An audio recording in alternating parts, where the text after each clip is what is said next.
গুলো কে বলেছে? কাশেম ভাইয়ের মুখ দিয়ে ব্যক্ত হয়েছিল না সেদিন অন্য কারোর মুখ দিয়ে ব্যক্ত হয়েছে যে টিএমসি চোর, টিএমসি মানে নিচু স্তর ফেলাক বাঁধা থেকে মমতা ব্যানার্জি পর্যন্ত যত এমএলএ মন্ত্রী যা কিছু আছে সবই চোর।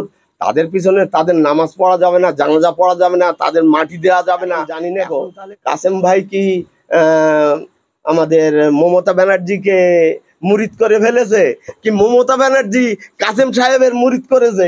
আমি কিছু বুঝি নিয়ে যা বললো মমতা ব্যানার্জি, তারপরেও কাসেম ভাই কিভাবে গেল আমার তো মাথায় কাজ করে না। থেকে এই ফতোয়া কোথার থেকে এই হাদিস পেয়েছে জানি না যে পীরজাদারা বা আলেম সম্প্রদায় কেন রাজনীতিতে আসবে।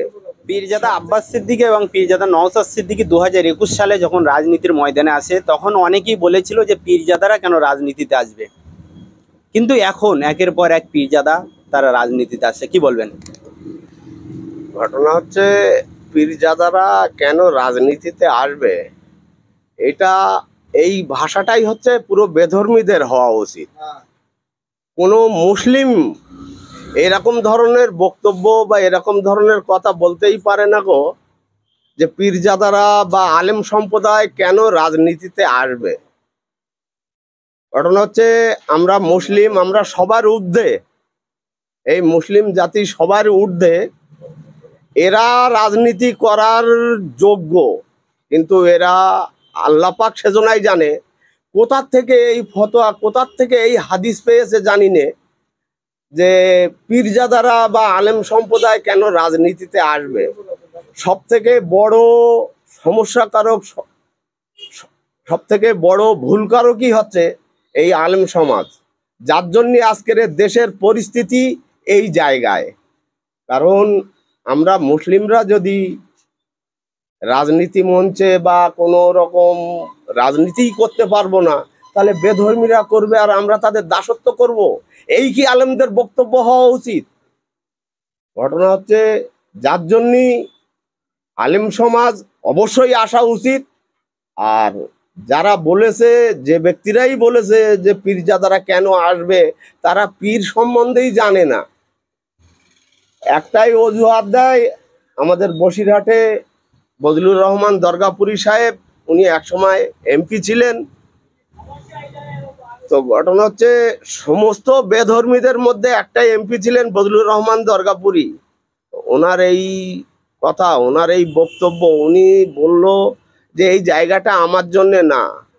উনি একটা খুব ভালো স্তরের মানুষ, তো ওনার জন্য যখন এই জায়গাটা না, উনি ওই পদটা পদত্যাগ করে চলে আসলেন। তো এইটা তো হাদিস না যে মুসলিম সমাজ, আলেম সমাজ এরা রাজনীতির মঞ্চে আসতে পারবে না।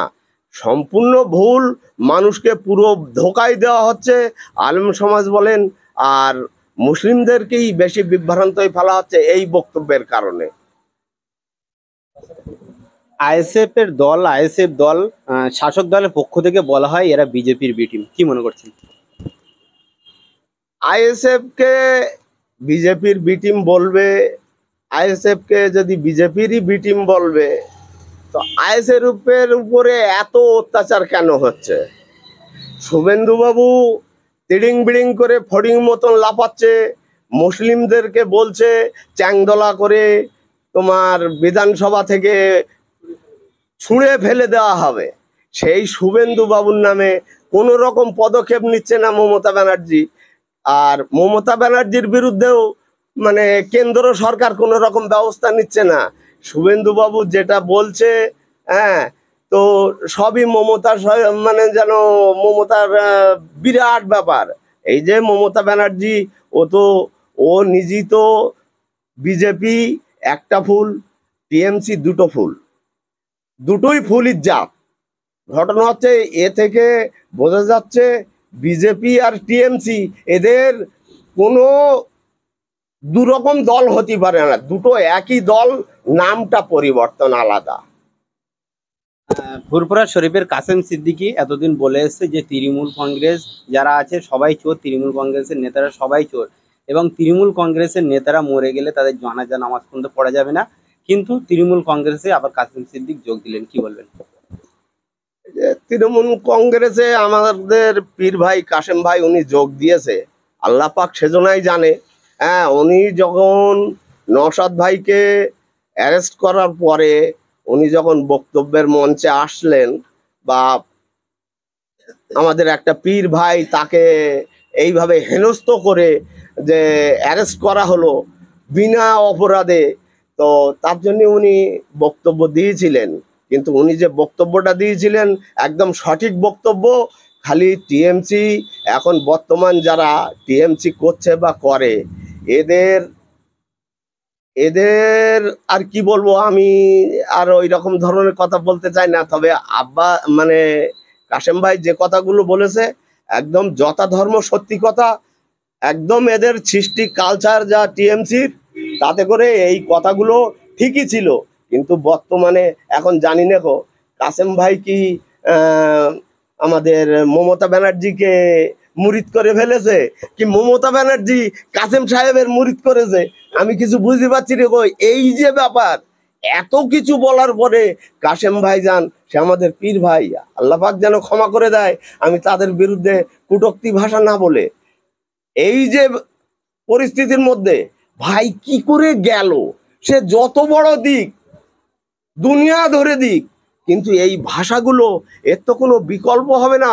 বা তাদের সৃষ্টি কালচার চরিত্র, তার তো কোনো বিকল্প নেই। টিএমসির চরিত্র তো ছোট থেকে বৃদ্ধ সকলেই জানে, আমরা তো সবই দেখছি। আজকের এই ওয়াকাফ বোর্ড নিয়ে যা বলল মমতা ব্যানার্জি, তারপরেও কাসেম ভাই কিভাবে গেল আমার তো মাথায় কাজ করে না। কাসেম সিদ্দিক বলছে পশ্চিমবাংলায় বিজেপিকে হারাতে গেলে, বিজেপি আটকাতে গেলে তৃণমূল কংগ্রেসে সবাইকে আসার আহ্বান করলেন।